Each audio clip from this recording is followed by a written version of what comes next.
আমাদের একটা রত্ন আছে, এই রত্নটা ক্রিকেট রত্ন সাকিব আল হাসান। জুলাই গণঅভ্যুত্থানের সময় ক্ষমতাচ্যুত আওয়ামী লীগ সরকারের সংসদ সদস্য ছিলেন সাকিব আল হাসান। বর্তমানে দলটির কার্যক্রম স্থগিত থাকায় তিনি রাজনীতিতে সক্রিয় নন। তবে দলীয় কার্যক্রম পুনরায় শুরু হলে তিনি রাজনীতিতে ফিরে আসতে ইচ্ছুক।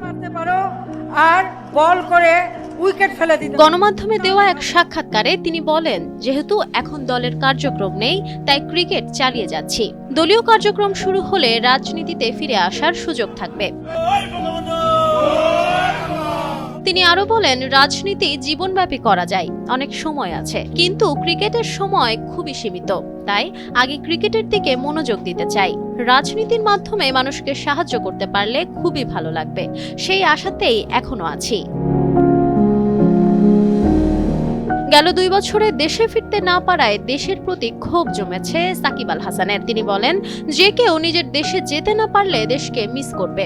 আমিও তাই, দেশকে খুব মিস করি। আশা করি শীঘ্রই ফিরতে পারবো, তখন অবশ্যই আনন্দ হবে। দেশে ফেরার সম্ভাবনা নিয়ে তিনি বলেন, আমি সবসময় আশাবাদী মানুষ।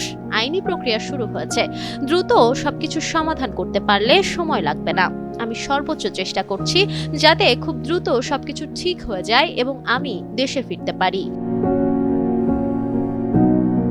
Nafisa Noyal, Times today.